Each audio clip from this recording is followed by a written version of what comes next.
In our premiere episode, I talk with Gary Ray about his book, Friendly Local Game Store, A 5-Year Path to Middle-Class Income, and what it really takes to start your own game store. This is Owning Your Business, a podcast from Mantle Media and MantleStores.com about the hobby game industry, the professionals who keep it running, and your VIP access to their knowledge. And now, here's your host. Hello and welcome to Owning Your Business, a hobby game industry podcast from Mantle Media and your source for the most knowledgeable and successful gaming retail professionals. So, what's this podcast all about? Well, we're going to be bringing you conversations with professionals from all corners of the hobby gaming industry in the hopes that we can bring you the information you need to make the best business decisions possible. We want to break down some of the barriers between distributors, publishers, and retailers. We want to get to the truths behind some of our industry's biggest myths. And most importantly, we want to generate positive conversations about some of the most taboo topics. Hopefully, together, we'll be able to learn, laugh, and explore this ever-growing and always changing world of the hobby gaming retail industry. I'll be your host and guide, Tony Cox. Would you like to be part of the conversation? If so, please feel free to reach out to us. You can send your feedback, questions, or suggestions for future topics to podcast@mantlestores.com. Now, let's start off our first episode with a question for you. What makes you want to visit and return to a retail establishment? Retail store owners should be asking themselves this question more often than they probably are. Many of the game, comic book, and hobby stores that exist today are born from gamers or enthusiasts that decide to make the jump from having a hobby to having a store. And there's nothing wrong with that. However, there's a lot to consider when running any retail business. Most mom and pop shops usually have 1, maybe 2 full-time employees. Store owners are expected to act not only as a manager, but as a buyer, merchandiser, marketer, event organizer, and yes, even sometimes as a janitor. That's a lot for one person to handle. Hopefully, we'll be able to give you retail owners some insight into how other owners manage these tasks, how relationships between distributors and publishers affect your business, and most importantly, where you can find the tools to help your business grow. So, what makes you a return customer to your favorite retail stores?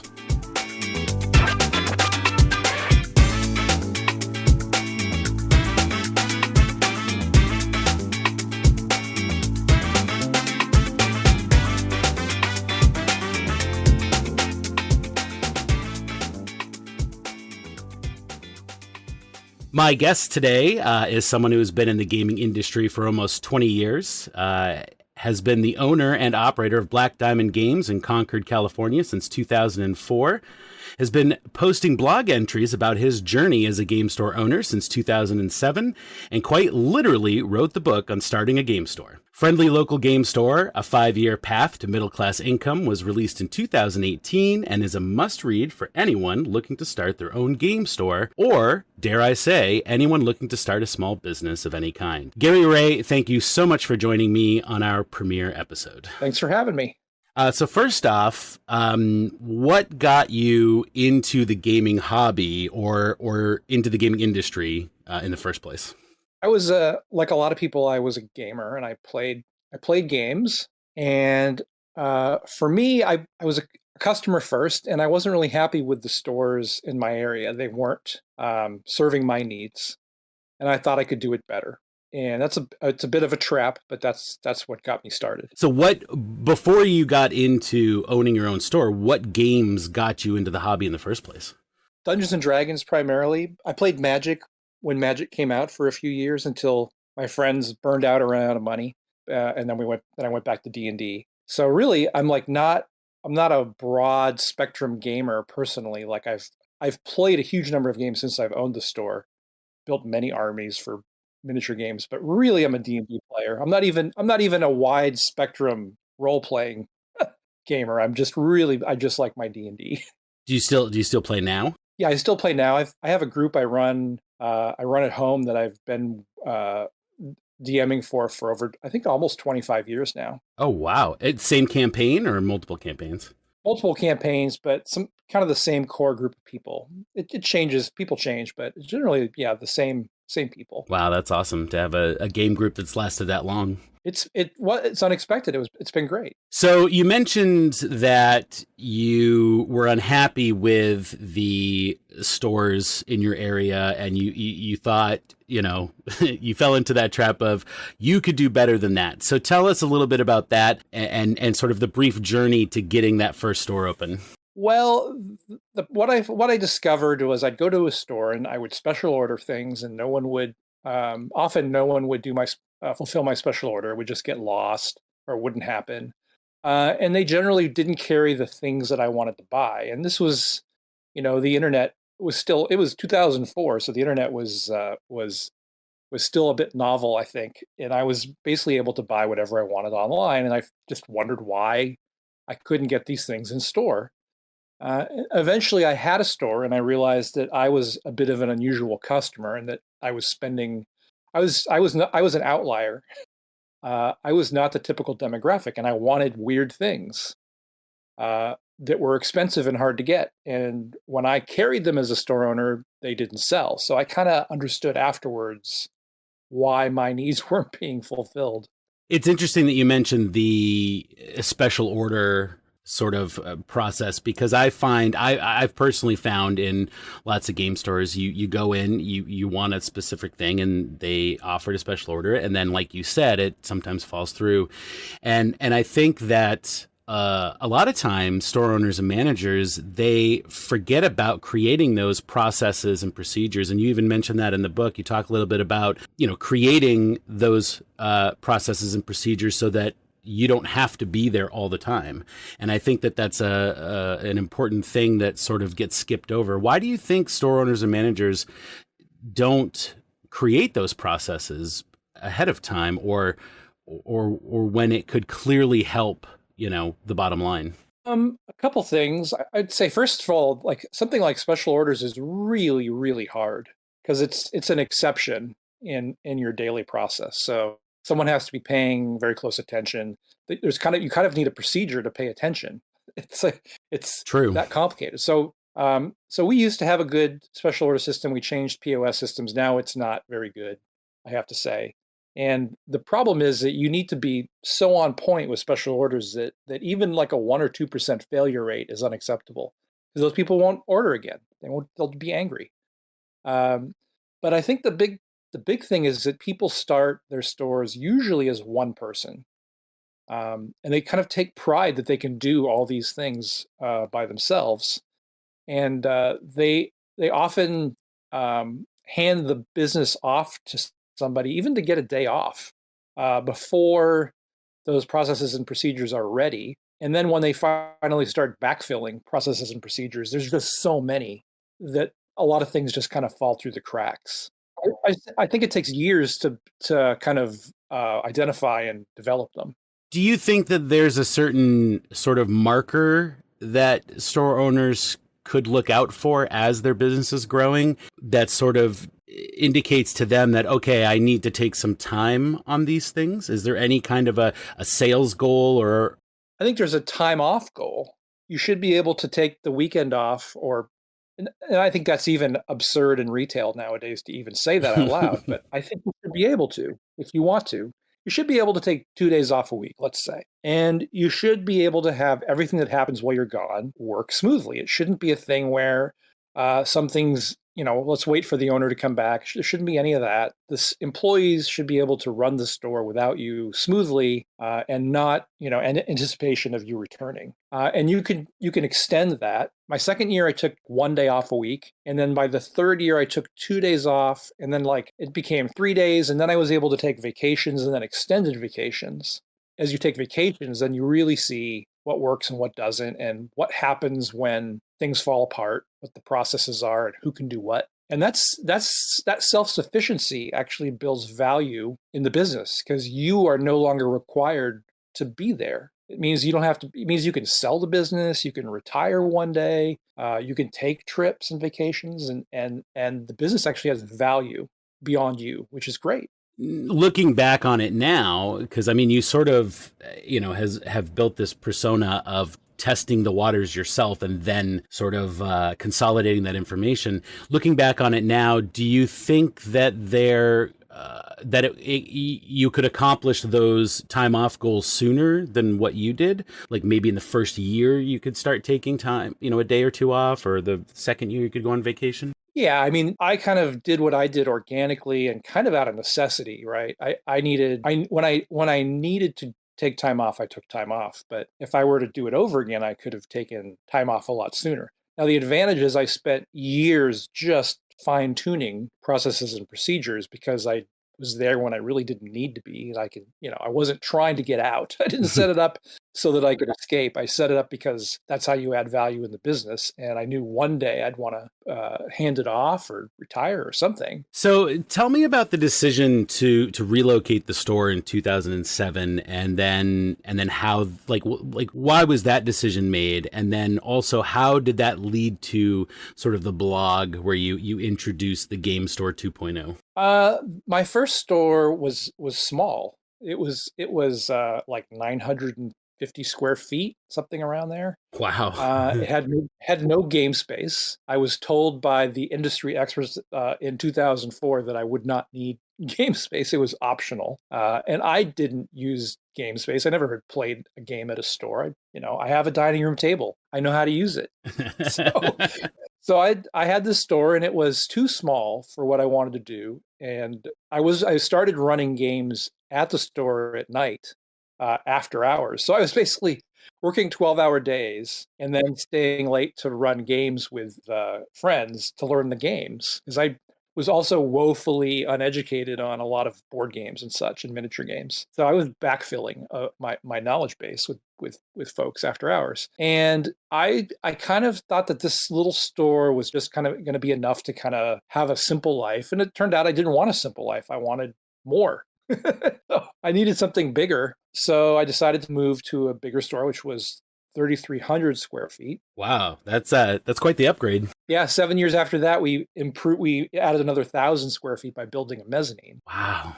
And now the store is full. After COVID, we've doubled our inventory, so the store is just packed, and we now have those kind of problems again of like there's no space for anything. Right. And the retail is spilling into the game space. So, but yeah, I had in the first couple of years, really in the first year, we were working on an adoption, my wife and we adopted a kid. We adopted my son, who's now 17, and this kind of like relaxed, living on my house, just appreciating in value every year. That kind of ended with the housing crash, and I realized that okay, I'm not really done.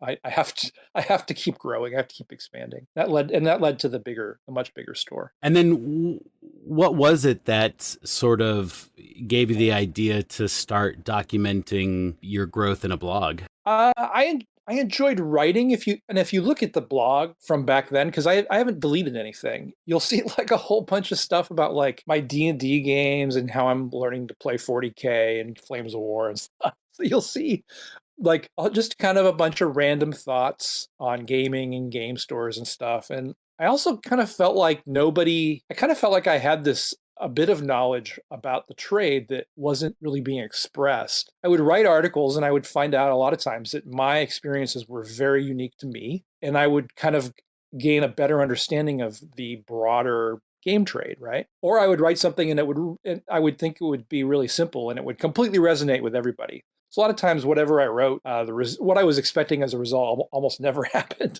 And from that writing, I think my writing became best practices over time.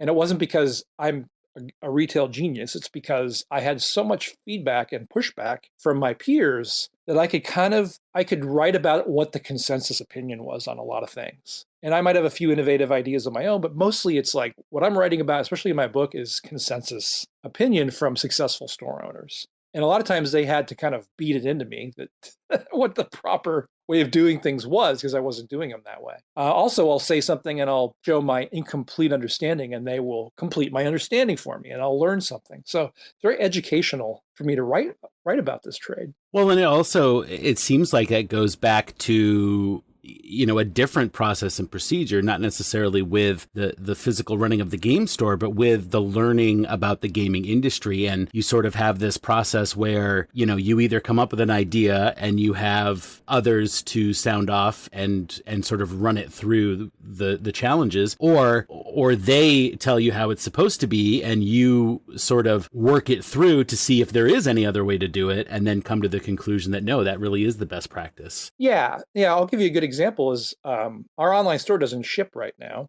and I want to ship. And the easiest thing to do, especially with my staff, is to do flat rate shipping. And I've kind of created a project to do this flat rate shipping. And then I've gone to my peers, and my peers have pointed out that you can do this. And it's kind of like checking a box that you now have shipping. But unless you have weights and measures and you actually ship based on the actual, those numbers, no one is going to buy from you. So that's just an example of I have an idea. I have discussed it with my staff. I go to my peers push back. I go back to my staff and go, okay, it's going to be a little more complicated. In fact, it's going to be a continual effort to add weights and measures to every new item we ever buy. That's just the process. And I might write about that one day, but I won't do it until I'm shipping. Until I've tried it. Until you've completed that process of sort of, it's almost like a scientific process at this point. It is. And a lot of this stuff fails. A lot of projects fail, especially when you're small. And you just have to know, you have to constantly be doing projects if you want to grow. But you have to understand it's the one step, 2 steps forward, 1 step back. It's always going to be, you're always going to try things. There's always going to be some that fail, and there's going to be some that succeed. You want to have more succeeding than failing. And if you're the kind of person that kind of dwells on the failures, you're going to be really unhappy because there's going to be a lot of failures. You could be completely rich, and all you might think about are all your failed projects. But that's just how this trade is, and maybe that's just how business is.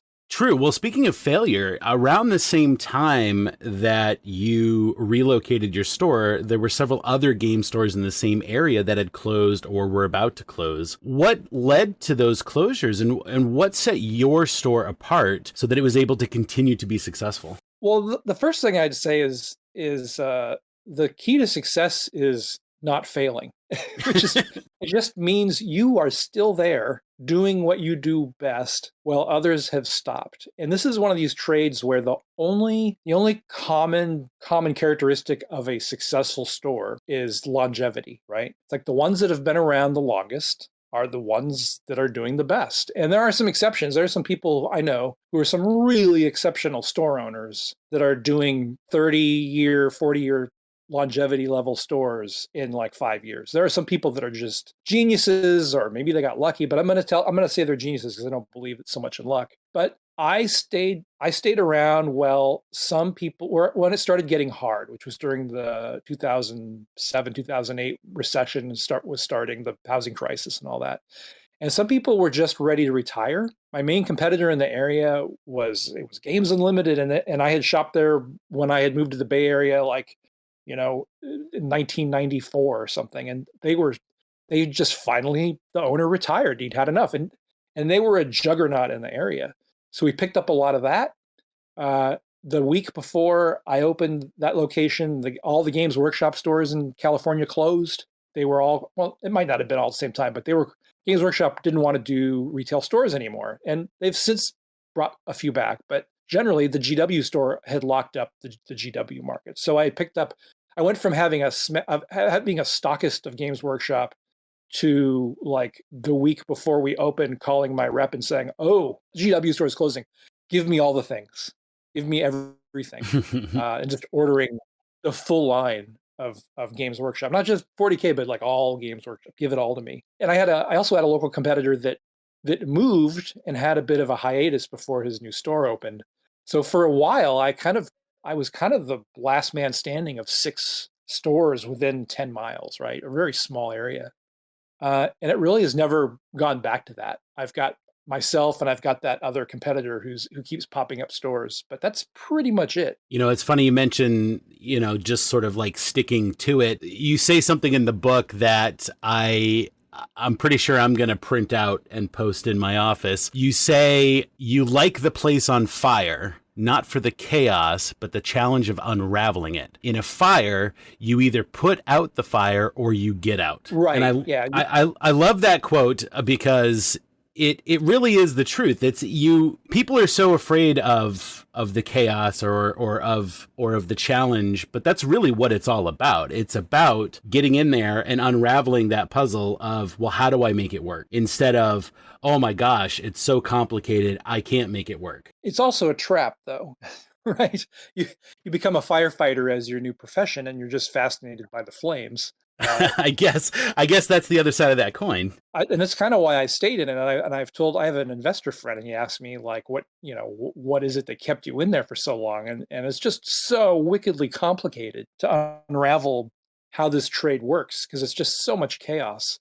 And that's really appealing to some people. Like, it's appealing to me to try to crack that code. And you can spend years trying to do that, and you might build a successful store. But then the question is, was that time well spent? Right. So at what point did it occur to you that you needed to consolidate all of this knowledge, all of these, ideas that you've been sounding off with your peers, and put it into a book? And what did you hope that book would accomplish? I think I eventually had amassed enough kind of blog posts and sections that it seemed like I had a book. It seemed like I had the makings of a book already there. And I actually said out loud who would be interested in helping me write this as a book. When I say write this, I mean like I was going to write it, but who could help me publish this book? And I found a publisher, which was great. Turned out that the blog posts were essentially stubs, right? Even a long blog post is a way too short book chapter. So my publisher would kind of create the skeleton of what he thought would be a good book. And then I had to kind of take my stub articles, which originally I thought I could just repost in book format, essentially, and had to essentially rewrite those chapters, get them edited, which a lot of times got me some pushback that I hadn't had before, which was positive, right? Like usually content pushback. Like, I explain this a little better. What does this actually mean? So, before I was writing for an audience of, a couple dozen game store owners, and now I'm writing for an audience of someone who's never owned a store. So it's going to be a little clearer with that. I think one of the greatest benefits from reading your book is that it builds a vocabulary. There are always those things that store owners maybe are aware of, or they know that they should be doing, but they can't quite quantify it with a term or a concept. Was that something that was important to you to help explain to someone, like the analytical and financial terms in building a small business and getting that into the book for people to read? Yeah, I came from I have a bit of an academic background with Buddhist studies, and part of that is having correct terminology, often in various languages. And when I came to retail, I wanted to have proper terminology, not just so that my peers in the game trade understood me, but so I could actually go out into the world of business and have everyone understand what I'm talking about. But I didn't want to load it down with unnecessary jargon, which is something else you learn in academia, which is in the past we loaded everything down with jargon, and now we want things to be clear. So I would read books on things like inventory management so I could have proper terms, proper terminology. A lot of times I'd bring these back into the game trade and try to introduce them so that other people would use them. Sometimes they would, sometimes they wouldn't. But a lot of times we didn't even have common understanding of what terms meant. Things like turn rates. Do you mean turn rates at the cost of goods? Do you mean turn rates at the retail price? It's like nobody would agree on things. So I kind of came in with like, okay, I've read these books, I've read these academic books on business, and here's what the rest of the world understands turn rates to be, things like that, or gross margin, return on investment, or different terms like that, right? And a lot of times I didn't know, and people would inform me, like GMROI is an amazing tool that someone else had to teach me what it was, and go read about this. So I try not to have too much jargon, but at the same time, I always want to speak in a way that will be helpful in the future. I think the book does an amazing job of walking that line because, I've worked in the game industry for 6 or 7 years, and I've sort of helped manage game stores. I've done marketing for game stores. I've done organized play. I mean, I've done a lot of stuff in a lot of different areas, and there were concepts that I understood, but you reading your book really put a term to it and allowed me to connect those concepts outside of the game store industry with the general business industry, and it sort of, you know, sparked that connection, and it's like, oh, that, you know, that's what that is, and that's how that works. And you know, a turn rate is a perfect example. I find that that's something that a lot of owners and managers get scared of. They think that if they got to leave stuff on the shelf until it sells so they get their full markup out of it, and you know, that's a very difficult thing to judge, as to like, how long do you leave something on there, and also you know, having a good POS system that can generate that data. But you also give a warning about using those various inventory tools to sort of just use them to fix trouble areas, but not optimize yourself out of business. Can you talk a little bit about that? Yeah, the tools are very objective, and this trade is very subjective. So you can use the tools improperly and cause yourself a lot of headaches. So you have to kind of know when to use the tool, which is kind of where some tradecraft comes in. I could very easily take the bottom 20% performers of, say, my Warhammer 40K inventory, and I could run a turn rate analysis, and I could drop that 20%, and I will think I am in better shape, but in fact I will have possibly impacted the coherency of that line, right? Like, for example, Space Marine Scouts don't sell very well for me, but if I get rid of Space Marine Scouts, I kind of lost some coherency in the Space Marine section, for example. Or there's things like dice, where large collections sell more than small collections, and it requires you to have a lot of slow selling items, where a turn rate analysis or GMROI or whatever would tell you to get rid of those. But in fact, having them helps you sell more dice, which is kind of counterintuitive. And can you explain GM ROI for us? It's gross margin return on investment. And what you're trying to figure out is, for every dollar that I spend, how many dollars am I getting back on my investment? And it's a little bit different than turn rate analysis. It's a little more, I want to say, precise, and it will tell you some different things. So it might tell you, it might frame things a little bit differently as well. So I was looking at chess sets, for example, one day, and I was, for every dollar I was spending, I was getting 75 cents back on chess sets, right? I can accept a low turn rate on chess sets because, yeah, they're chess sets, whatever. My father was on the Penn State Chess Club, so I kind of have a soft spot for chess sets.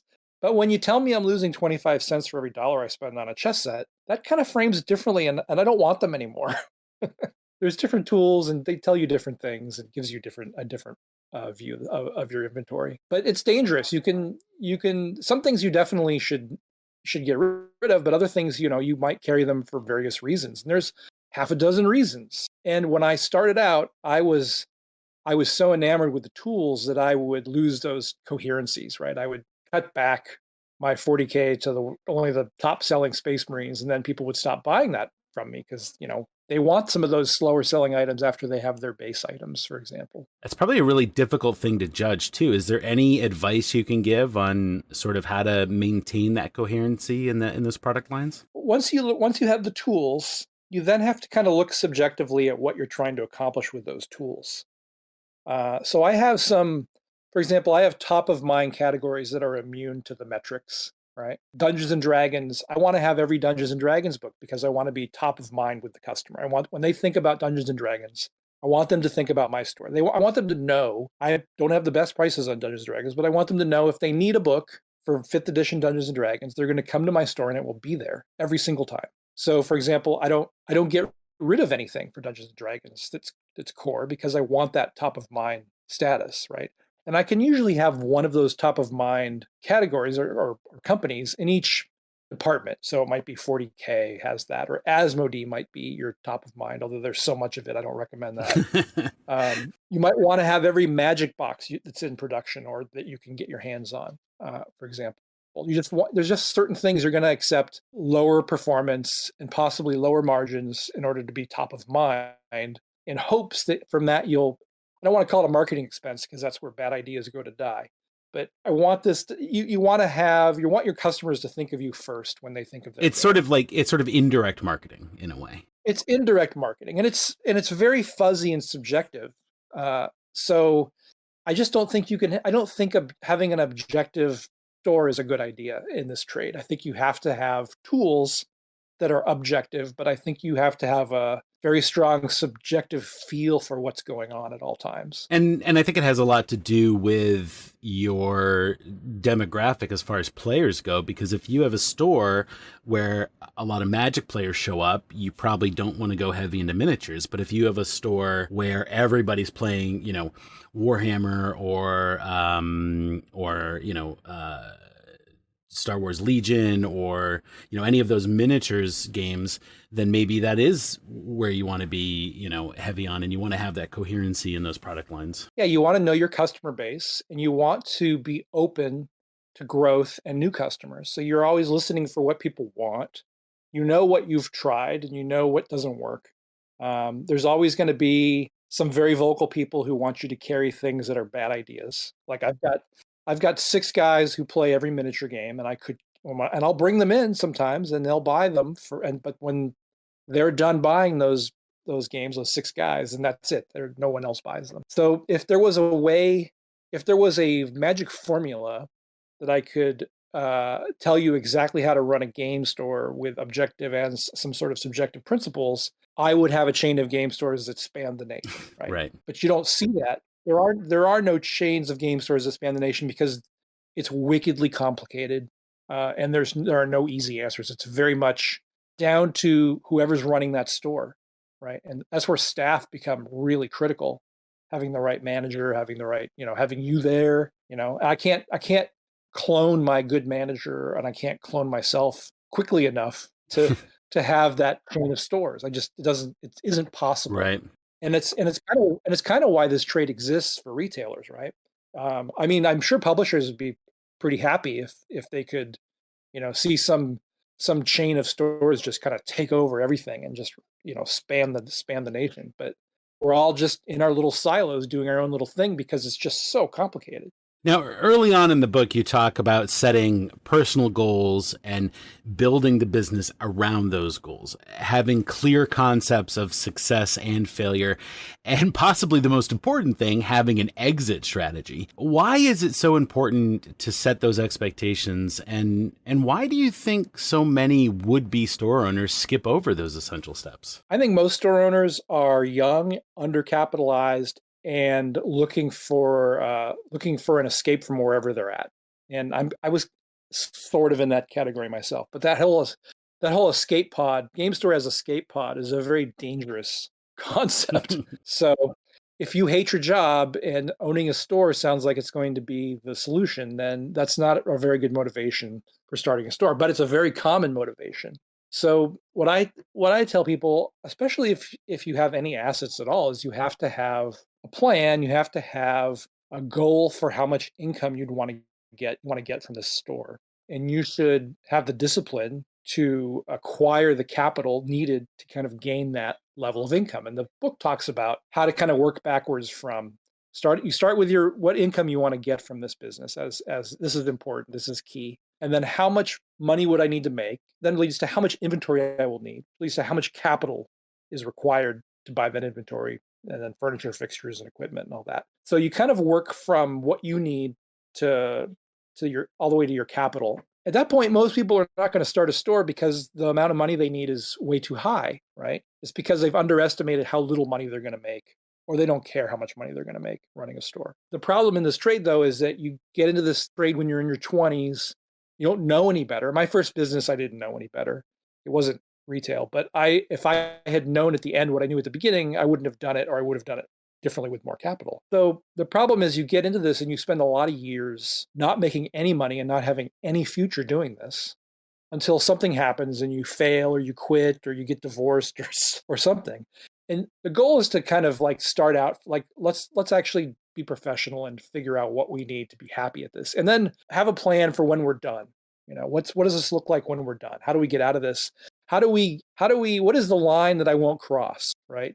Will I take a home equity line of credit out of my mortgage if I have a home to keep this store going, right? Which I've done like 3 times through my history. It's a much bigger store than it was, but it's a store partially built on the back of home equity. Wow. Hopefully you've got some space for cots in the corner if you need it, I guess. Yeah, right. Well, I'm fine. I'm in California, so I've got this ATM machine of a house. It keeps going up in value. Over 20 years, you can kind of get away with doing that a few times, but and it keeps growing, so the business keeps growing, so it's fantastic. But you just kind of have to have you just have to have goals, and you have to have lines you won't cross. And if you can have a place, a way out, because there's no easy way out, right? Like I'm going to go spend 6 months out of the year traveling. I'm going to start doing that in about a year. I'm kind of building up to it. That's my partial retirement. I had a business partner ask, well, what is your, do you think about retirement? And the answer is I've thought a lot about it and I can't retire until I'm, in my late 60s, 70s. There just isn't enough income from this business and I haven't planned well enough to retire, but I can work remotely every day every day. I don't have to go in at all if I don't want to, which I don't. So you kind of have to have an idea of where this ends, where, how far you're going to go, what you want the outcome to be. Very, very complicated. And if you're just starting, you don't think about these things. That's crazy. You're more concerned about like, what point of sale system am I going to buy, or what fixtures, who's going to sell me fixtures. Right. And the book itself, it's not just a blueprint for how to start a game store. I mean, that's certainly the primary purpose of it. But there's also this engaging narrative where you talk about things that you go through in your personal life. You talked about it earlier. You were going through an adoption when you were starting your first game store, and the other things that were struggling while you were trying to get the store off the ground. You even talk about the psychological effects of running a small business, staying motivated, sometimes feeling lonely or alienated, and how that can affect the business, interacting with customers. What advice can you give to those who are trying to get their game store off the ground while also having the challenges of everyday life? Try to maintain those relationships that you have, because it's very easy to just kind of let them go in the huge degree of work involved. My first year, I had 3 days off the whole year. I didn't see friends. I barely saw family. In fact, since I had adopted that first year, I had a newborn at home that we adopted. It became really clear that if I wanted to ever see this kid, I was going to have to change my schedule up. So that was kind of the catalyst to trying to at least figure out how I could have the option of spending less time in the business. But I would say keep those relationships strong that you had before. Work on your health. It's very common to just gain a lot of weight in those first years and not be in very good shape, and to kind of let your health go. It's kind of all or nothing. This is a monster that you must feed in its infancy or it will die. So it's very common to just kind of put everything aside and just focus on the monster. And if you could have a little more balance with your health and your relationships, and also if you should be paying yourself from the first day so that you're not stressed about home finances while you're worried about the business finances. And if you can, I would say start saving for retirement at the same time, even if it's a tiny 1% thing, because you will never find a good time to do that, because the beast is always hungry. The beast always wants more money. It has to be fed. So that's what I would say is health, money, relationships, and you should be fine. And speaking of challenges in general, the last 2 years have been challenging for everyone. I mean, especially small business owners. And how did you adapt your business during the pandemic, and how has your store evolved as we continue to return to some form of normalcy? We were doing really well in March of 2020. It was very good month, and it went from a very good month to me coming in on a Monday, and Monday is I stay home and order. But on this Monday, I came in and told everyone that they were to go home and that they should file for unemployment. That's quite the day before we were doing great. And then the next day, everyone is gone. And there was no idea how long this would last and what would happen. So I kind of became the sole employee of the business again. And that led to having to re-engage in the business. And I wasn't sure if I could anymore. I wasn't sure if there was going to be a business to kind of re-engage with. But in that we were closed for 2.5 months, and I started doing home deliveries. I set up a website, a web store, which we hadn't had before. I started doing deliveries with my son, who was just a teenager, and we would sell things on the web store and we would deliver them to our customers' homes. And it was this connection. It was this really touching connection with the customers that I hadn't had in many years, right? Like I was their lifeline. I was physically going to show up in my Jeep and drop off a bag on their front porch that they had ordered, the day before. This was like complete, rocket science, and it was very, very personalized, and it was completely it was not something that was sustainable. It was not really making us. It wasn't going to keep the store alive, but it was going to give me something to do to focus on, and it was going to keep my customers engaged in the business, and they understood that I cared, right? And I think an average month we would do six figures, right, of sales, and I think we did $30,000 the first month that I did home delivery. So it was really not anything substantial. I could have just sat home and cried, but I just figured I felt like I had to do something. I felt like had to be part of a solution, even if it was just bringing a little bit of comfort to customers. And at the same time, I was going crazy trying to get government loans and stuff like that. So it was kind of my job was to do deliveries and government loans for several months. But it got me to where with the government money, I got a new point of sale machine. I set up a new computer. I set that up in the business. And I was kind of like this lean, mean, small business owner again. And when it was over and the employees came back, I felt really comfortable just handing it off and saying, I'm done with day-to-day operations. I don't want to do this anymore. I've just stepped back in and proved that I can still do it at any time. So I'm not worried that I'm giving away the mojo. I still can still do this thing. And that's kind of how it went. And I haven't really been back, I think, for a couple of years now.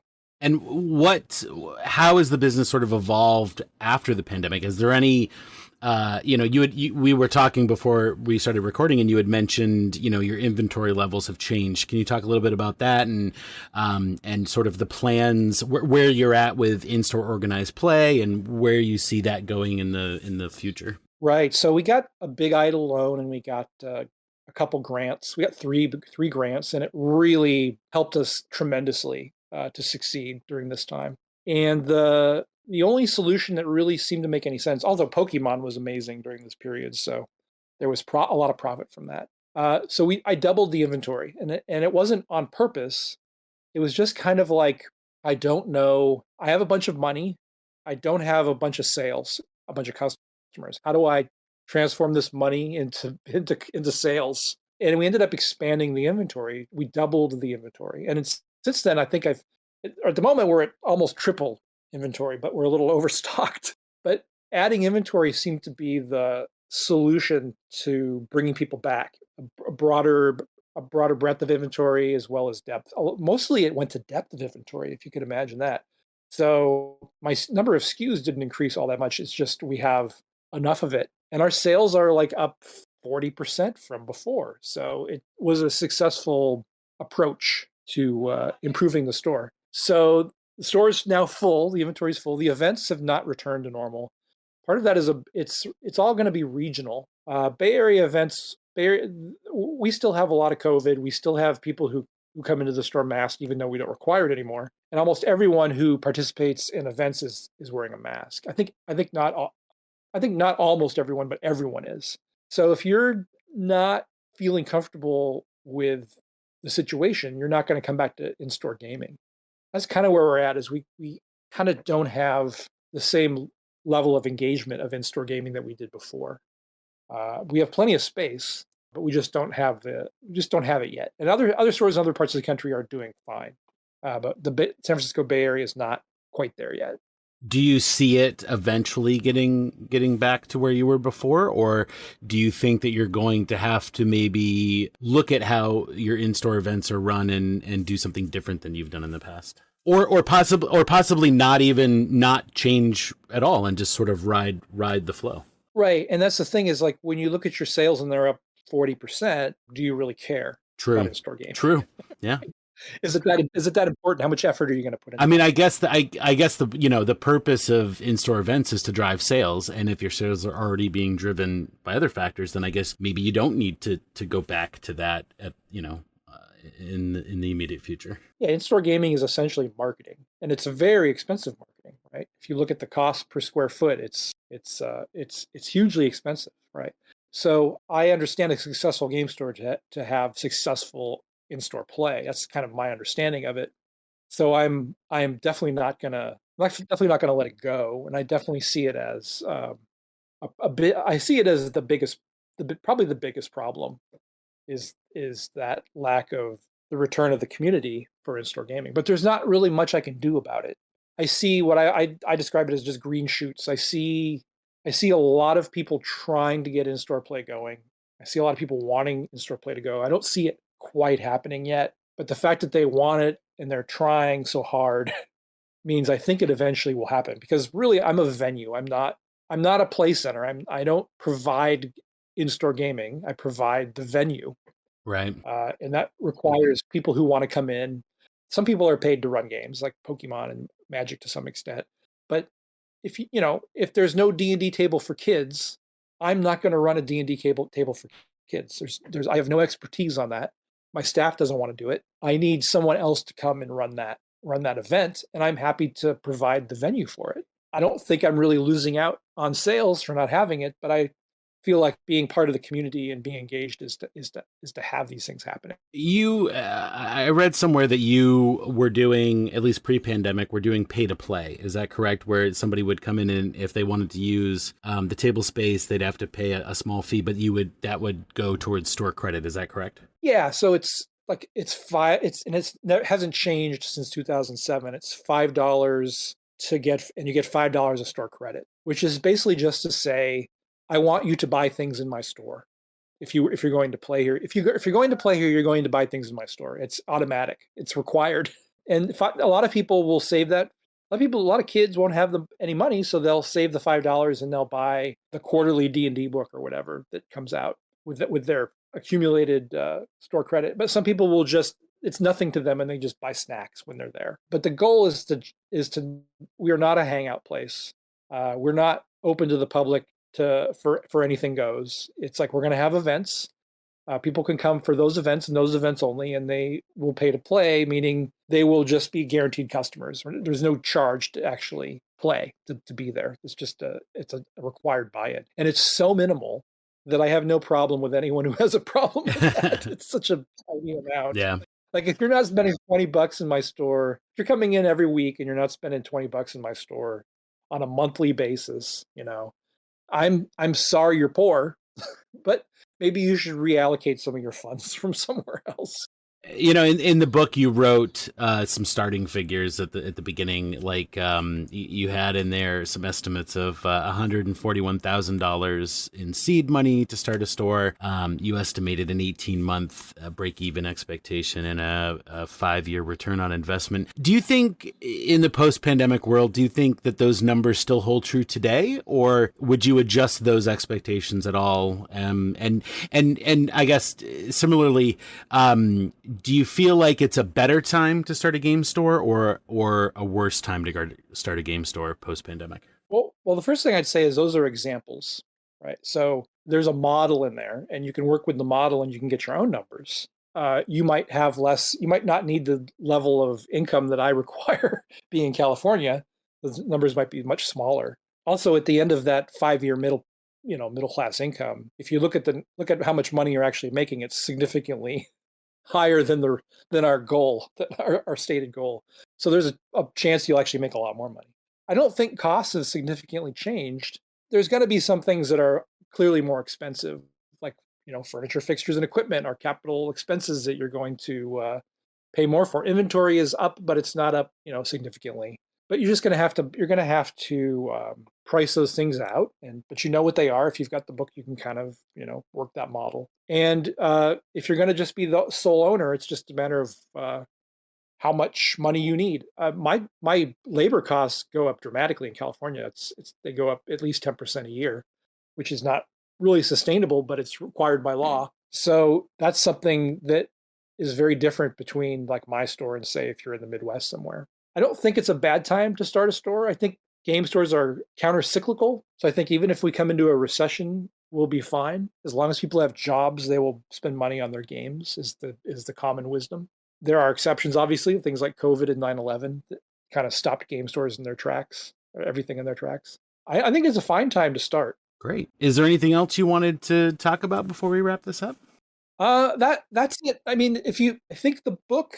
Let me just to mention the book is kind of it's not just a guide. It's kind of a wake up call to the actual costs required to start a successful store. You could start a store with no money, and you'll get a store that makes no money, and you might get a job out of it, but it really won't have any room to grow. That's the thing about small businesses. If you're undercapitalized in the beginning, the chance of getting capital later on, once you've you know when you're struggling, are almost non-existent. It's very difficult. So you want to start strong. The book's also, like you were mentioning, has a lot of subjective personal stories, because I kind of wanted to give a feel for what it's like to actually run a store. It's like, what is the day-to-day like? And there's a lot of joys, and there's a lot of loneliness and sorrow. But that's life, right? Well, where can everyone find your blog, and maybe even reach out to you if they have any questions to follow up? My store, Black Diamond Games, that website has a link to the blog, so that's a good place to get to the blog, just up on the navigation. I also have a Facebook author page called Gary Ray Author, which has kind of like things I post like on a weekly basis, which are just thoughts on what's going on, as opposed to like longer blog posts. And in my books, you can find my book on Amazon. That's probably the quickest way, or you can go to Game Playwright, which is just my publisher. Most of the game distributors has stopped carrying it after the first year or so, which is what I expected. And the book again is Friendly Local Game Store, A 5-Year Path to a Middle-Class Income.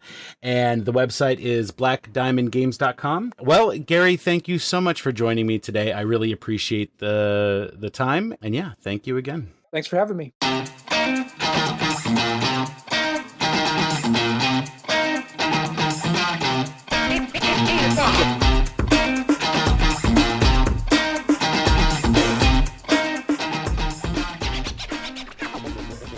Thank you for listening to our conversation. The biggest points I'm taking away from what Gary said is to make sure that you take the time to develop those processes and procedures, and don't settle on anything or put it off. Keep working on them until you get them right. You'll end up saving time and money in the long run. Also, make sure you set clear goals right from the very beginning. Not only what kind of income you want, or what kind of store you'll be, but also where do you see this venture ending? And you'll need to reevaluate those goals from time to time, but defining them will help guide your business decisions. If you would like to follow up with Gary, you can visit his store website, which hosts his blog at www.blackdiamondgames.com. You can also visit his Facebook page, Gary Ray Author, and you can find Gary's book, Friendly Local Game Store, A 5-Year Path to Middle-Class Income, on Amazon or the publisher's website, gameplaywright.com. That's gameplaywright, WRIGHT.com. What were some of your takeaways? Be sure to comment or email your thoughts.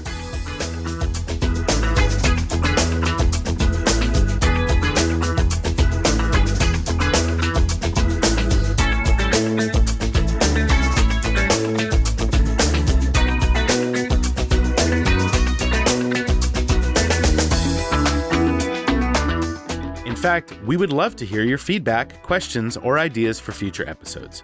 Reach out to us via email at podcast@mantlestores.com. We may even feature some of your feedback on the show. Join me next time when I talk to Lynn Potien about marketing your game store. You have been listening to episode 001 of Owning Your Business, a hobby game industry podcast. This episode was recorded on June 14th, 2022. I'm your host, Tony Cox, and thank you for listening. If you found any of our conversation helpful, please consider leaving us a positive review on iTunes or wherever you listen to the show. And be sure to share this episode with other retail professionals you might know. Until next time, be excellent to each other.